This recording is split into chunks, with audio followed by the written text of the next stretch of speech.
Kosta Topençarov jeton të ditët e arta të djalorisë në Ohër në mesin e viteve 40. Ato ditë do të njihte në rrethana rastësore dashurinë e tij të jetës, Marikën. Do të takoheshin rastësisht në shtëpinë e disa të njohurve të përbashkët në manastir. Ishin të dy të rinj, ëndrrimtar, dhe jetës i veshën veç energjisë së moshës edhe flatrat e një pasioni që nuk do të mund ta shuante asgjë në vijim. Do t'i ndante vetëm një liçen. Rrethanat do të diktonin jetët e të dyve, ai në Maqedoni dhe Marika në Shqipëri.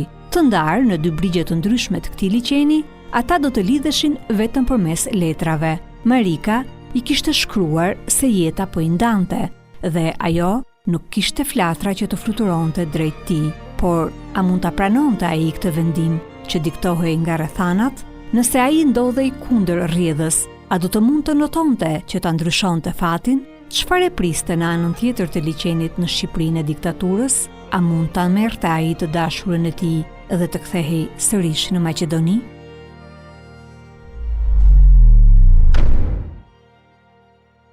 Nestor Topençarov është djali i Kostës dhe Marikës. Ai ka lindur në vitin 1953 në Shqipëri dhe fati i tij do të lidhej ngushtë me fatin e të dy prindërve. Ai rrëfej në mënyrë mbreslënse dhe përshkruan historinë e familjes së tij plot detaje, duke krijuar një film të gjallë në mendjen e kujdo që e dëgjon.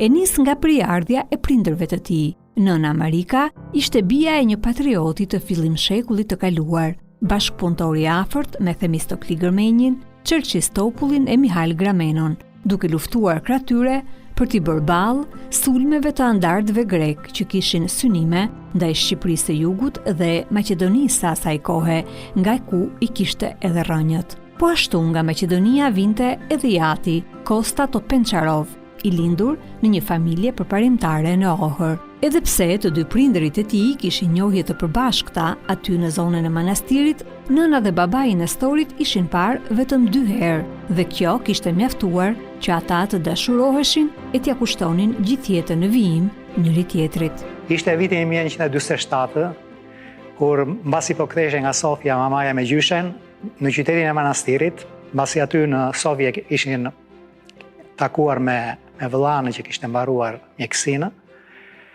i cili në 40-ën ishte larguar nga Shqipëria me studime në Itali, por gjatë luftës së dytë botërore me bombardimet që u bën në Romë në zonën e universitetit nga Tiburtina, shpëtoi për fat dhe u detyrua të vinte të mbarante studimet në Sofje, aty ku ishte e motra e gjyshit.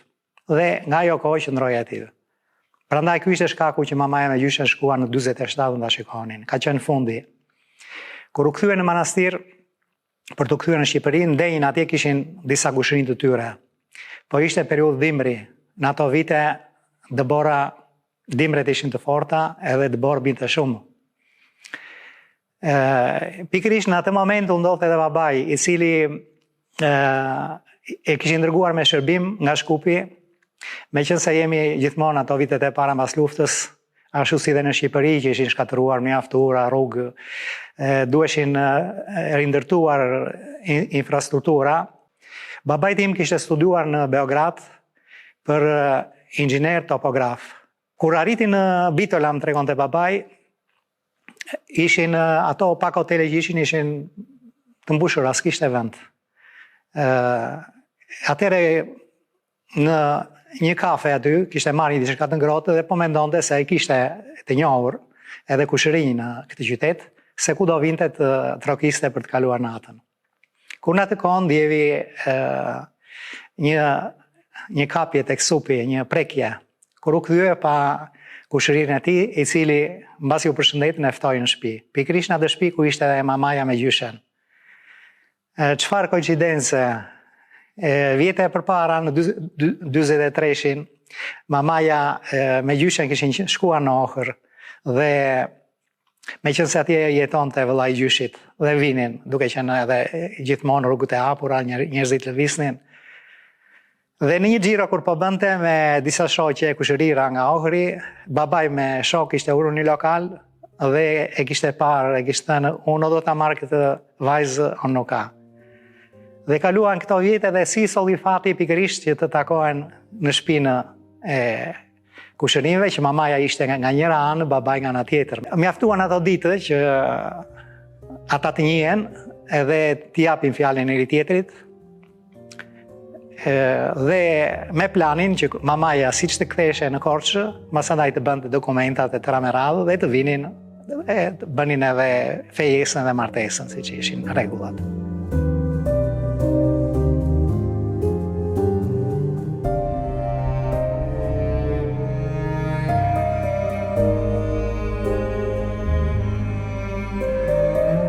Mbasi erdhi në Shqipëri, mamaja që bisedoi me gjyshin dhe ai e njihte familjen e babait, i dha okay dhe ai në lidhje me këtë. Ndodhën punë që në 48-ën filluan u prishën marrëdhëniet politike me Jugosllavinë, u përjashtua nga kampi socialist. Atëherë për mamaja ishte pamundur të vinte, vazhduan letërkëmbimet, po kjo vazhdoi në 48-ën, 49-ën, edhe 50-a, po vinte mezi 50-ës. Gjyshja donte ta mbante mamën afër, nuk deshte të vinte në një vend tjetër, ashtu siç duan nanat me vajzat e tyre. Dhe pretendentët vinin trokisnin në portë e shtëpisë që kërkonin mamën. Atëherë, nga presionet e së jamës, mamaja më në fund i shkroi letrën e fundit babait. I thotë, nuk jam zog që të fluturoj dhe të vij aty tek ty. Kështu që ky që fati tonë, ajo njëjtja tonë ishte e vogël, kështu që gjithse kush nga ne të shikoj fatin e tij se edhe vitet kalojnë.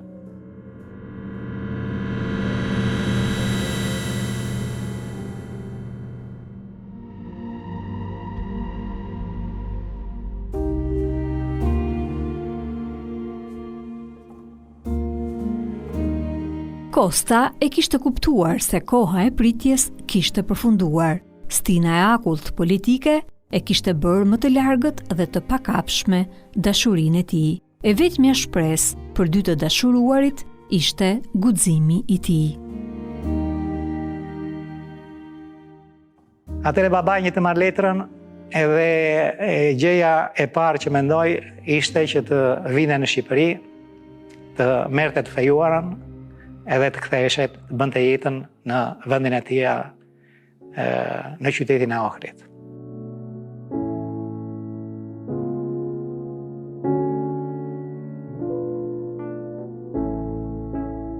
Ishte shumë vështirë me varkë të vinte vetë, duheshe të gjente edhe një shok të tij. Dhe e gjeti. Ishte pikërisht një person i cili dhe ai ishte i ndarë nga familja. Kur u mbyllën kufitë që Jugoslavia mbeti e izoluar, gjithmonë nga vetë e lindjes, se përndryshe nga perëndimi nuk ishte problem. Ai kishte gruan me fëmijët në Sofia dhe nuk mund të vinte. Atëherë ran dakord që të dy biseduan, e mbajtën fshehtësi këtë.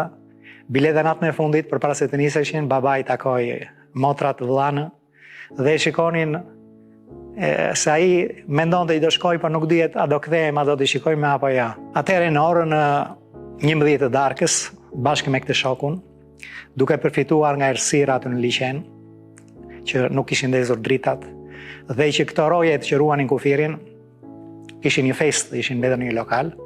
Këta marrin një varkë, aty afër ku është ajo lagja Kanefçe, i thonë, se është afër Shënjoan Kaneos, ku është ajo kisha e vogël, në anët e qytetit të Ohrit, dhe u nisën drejt linit.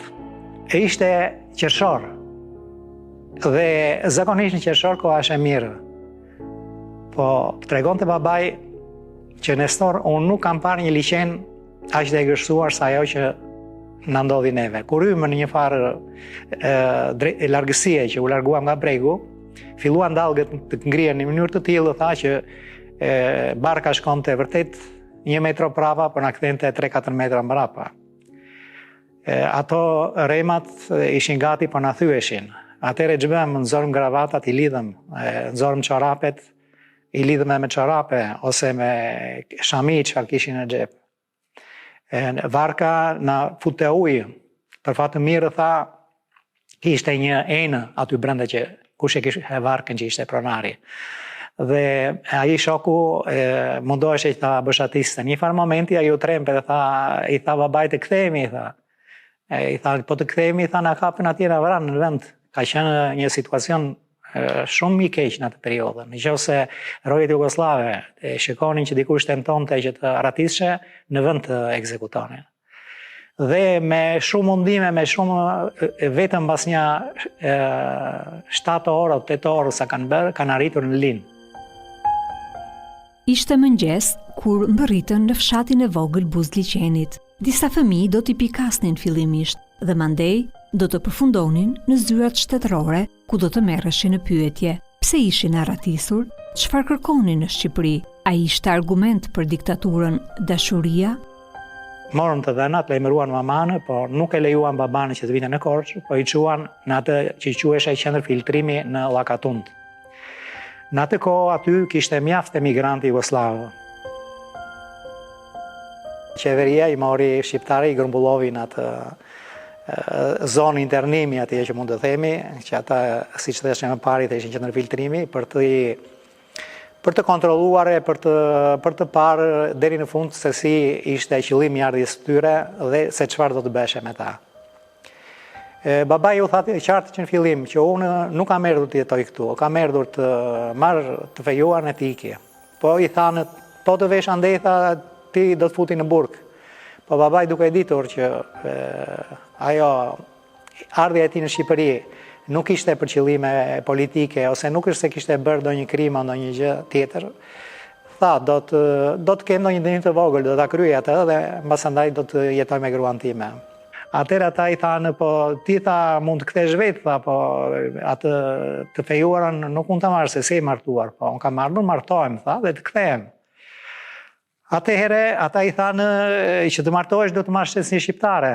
Po siç dihet, me dhe marrja e shtesisë nuk është aq e lehtë. Duhet që kalonin gjithë ato burokracira, të aprovoheshe nga Presidiumi i Kombëtarit Popullor, edhe për këtë, për atë periudhën prej 2 vjet e gjysmë, 2 vjet e gjysmë që ndroi në Llakatund.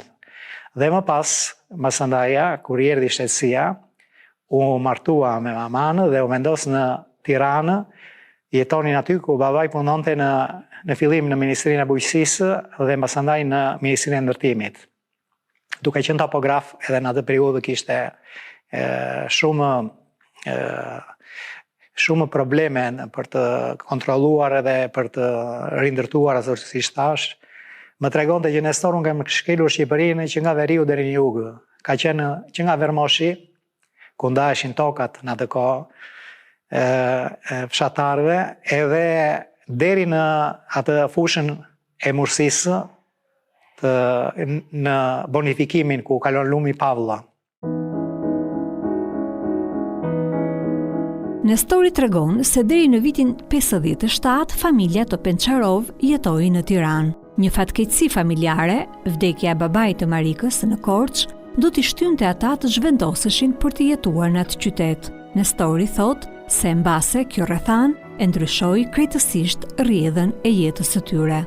Kam pasur një fëmijë shumë të bukur, edhe rinin e hershme, detyrimisht, por më pas shkova dhe 4 vjet në universitet, në fakultetin e veterinarisë dhe gazotekni në Institutin e Lartë Bujqësor.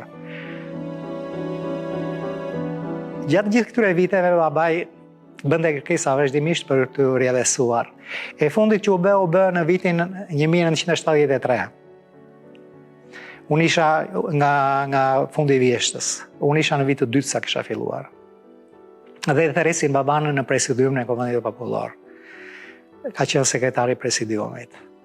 Dhe i thotë që neve t'i japim për të shkuar, po është problemi se nuk të pranojnë jugoslavët. Po mirë, thot babai, a mundet unë që të bie në kontakt me ta që t'ju shkruaj? Po patjetër, i tha, nuk e probleme. I shkruan letër babait ambasadës dhe ata i kërkojnë që të paraqitet brenda mundësive që do të ketë në një periudhë kur të dojë ai. Erdhi babai në Tiranë, shkon në ambasadë, dihet, shkruaj edhe në kujtimet e mia që ambasadi ishte shumë e kontrolluar. Ata i thonë që për neve nuk ka problem, ti edhe në shtetas Jugoslavë dhe mund të bëjmë kërkesë për ty, po për gruan dhe fëmijët, me qenë se janë në shtetas shqiptar, duhet që Presidiumi Komunitetit Popullor t'u heqë në shtetësinë dhe pastaj neve bëjmë kërkesën për t'u të rrequr. Kur vjen përgjigja, babai shkon edhe një herë, kur sekretari shikon këtë përgjigje, e pa që justifikimi i tij nuk mundeshe me atë. Dhe i thotë që neve nuk t'i japim. Fëmijët janë lindur, janë rritur këtu, janë studiuar dhe ne ata nuk i lëshojmë. Me këtë kuptuam, do me thënë që përpjekjet ishin kotë më për të berë, biseduam edhe babanë, edhe atë thamë. Tani ne po riteshim, edhe unë dhe Ivana. Do të dilnim në jetë, do krijonin familje tona dhe detyrimisht njeriu stabilizohet, kishim të njëjturit, vendi ku kemi lindur e tëra me radhë.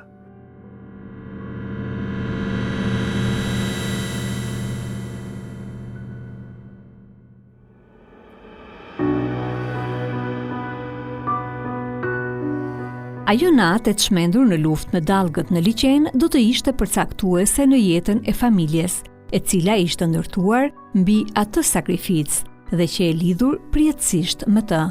Diktatura e kishte pranuar me rezerva kostën e dashuruar, fakti që e kishte çuar direkt në internim, mbajtja në vëzhgim për vite me radhë, refuzimi i vazhdueshëm i kërkesave të tij për riadesim, të gjitha këto ishin shenja paralajmëruese të një stuhie që ju afrohej dal nga dal prej afro 2 dekadash. Po e mbyllëm ne këtë muhabet, po nuk e mbyllëm ata. Pikërisht në vitin 73, megjithse në dosjen formulare të babait shkruhet që ai vazhdimisht është ndjekur, megjithse dokumentat këtij lloji nuk ka.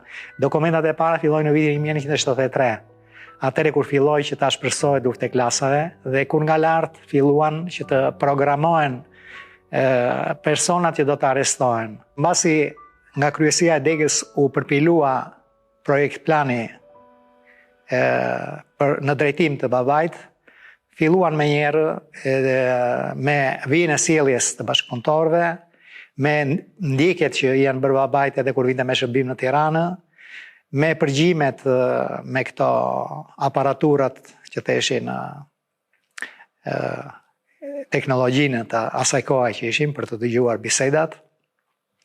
Gjithashtu letërkëmbimin që kishim brenda dhe jashtë vendit. Dhe në qoftë se do të kishim takim me persona që vinin nga jashtë si vizitarë.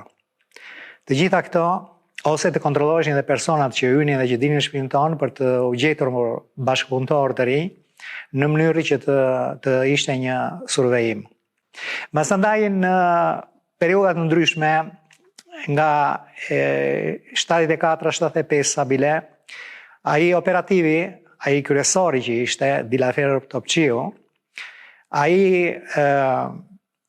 shkruan edhe si të thuash konkluzione që bien edhe në kontradikt me njëra tjetrën. Në njërin anë thotë nëse nuk u i gjejmë gjë për agjenturë, atëherë t'ju japim leje të shkojnë.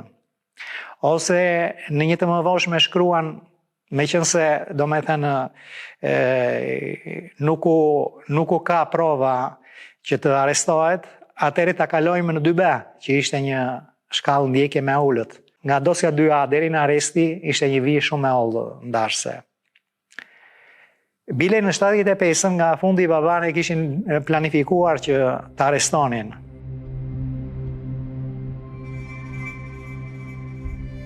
Ditën e arrestimit të babait në Story e ka të fiksuar si në një film dhe i shfaqet para syve sa herë e çon mendjen aty. Rastësisht, atë ditë ai ndodhej në Korçë me disa shokë të fakultetit. Ishte një ditë prilli e 1976.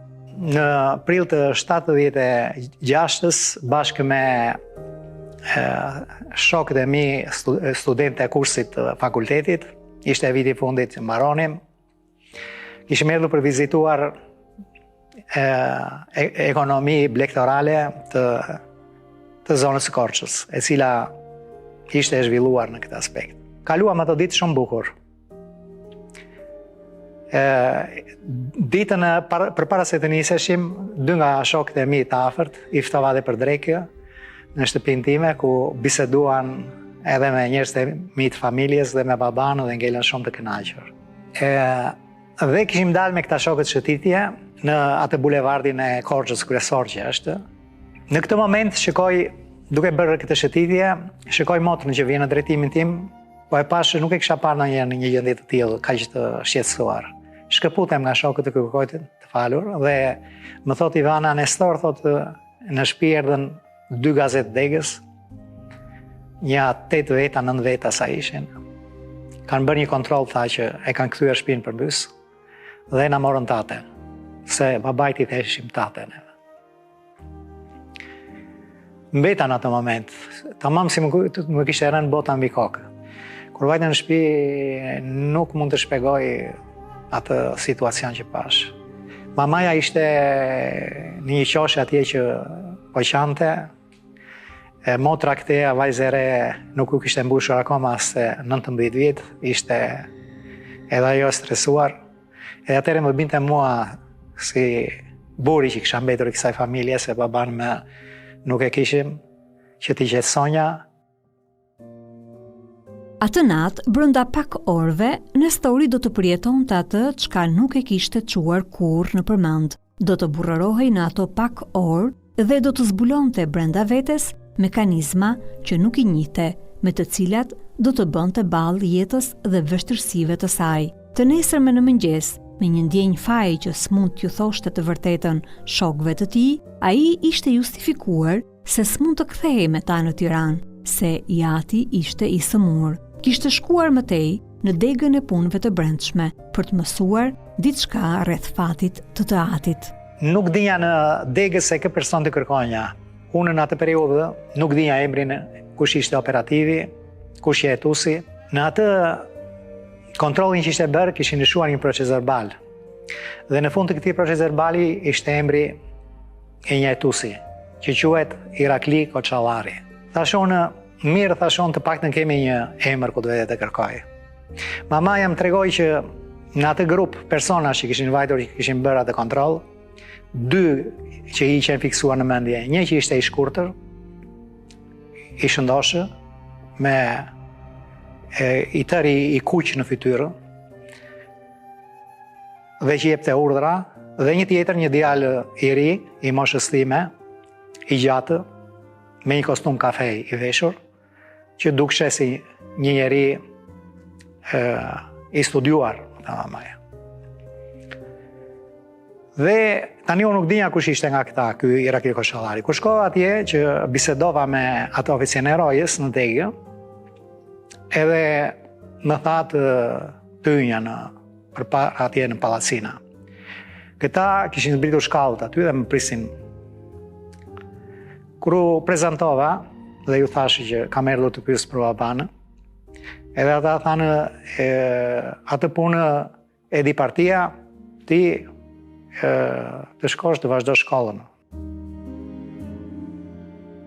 Pas asaj dite, për disa muaj me radhë, familja Topençarov do të përjetonte këtë dramë të jetës së tyre të ndarë, Kosta në qelite para burgimit dhe mes torturave të tmerrshme, fizike dhe psikologjike, dhe Marika me 2 fëmijët jashtë mes 10 presioneve psikomorale.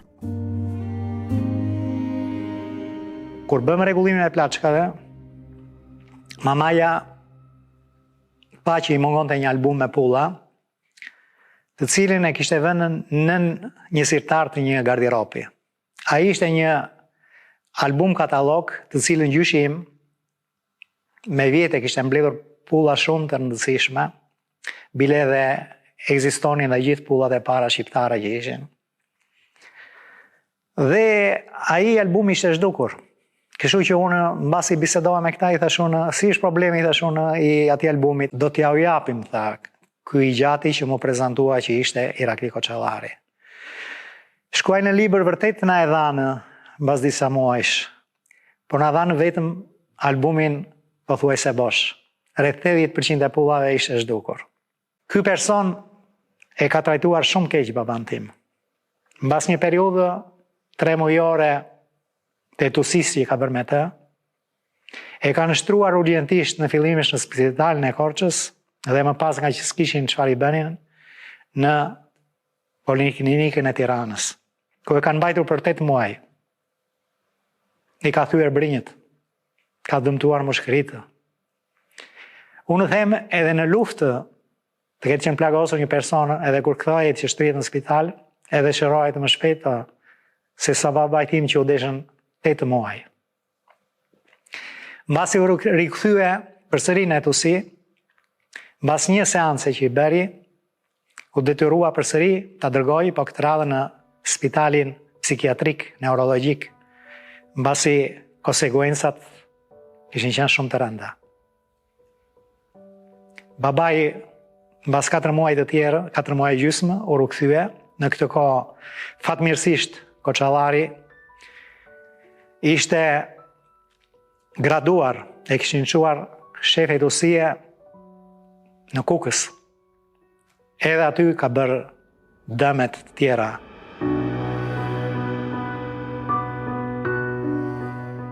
Kishin kaluar disa muaj, hetuesia e Kosta Topençarov kishte qenë jashtëzakonisht e vështirë. Edhe pse nuk kishin prova, Kostën e akuzonin për agjentur, madje kishin përgatitur edhe një gjyq të hapur, por a do të mund t'i vërtetonin akuzat? Në atë periudhë u hapën mjaft fjalë për familjen tonë. Dhe për këtë arsye, kur u bë edhe dënimi i babait, u bë gjyqi me dyert të mbyllura, mbasi ishte trembëtuar me të madhe që u kap një agent i rrezikshëm, jugoslav. Dhe për këtë arsye, nga që nuk kishin do ta dënonin për agitacion e propagandë dhe gjendja shëndetësore e tij, u detyruan që ta bënin me dyert të mbyllura këtë gjyq, që ishte një gjyq turpi. E dënonin me 10 vjet qelierie baban. Por a mbyllej këtu kapitulli vështirë i familjes Topençarov? Nestori ishte në fund të studimeve të tij universitare, ndërsa Jati torturohej në hetuesi, pasi hetuesit po dështonin në përpjekjet e tyre për ta shpallur agjent Kostën, projektorët i kishin drejtuar këtë herë tek i biri Nestori. Ai nuk do të mund të mbyllte universitetin dhe nga auditoret e fakultetit do ta detyronin të ecte në korridoret e ngushta dhe të errta të paraburgimit, e priste i njëjti fat.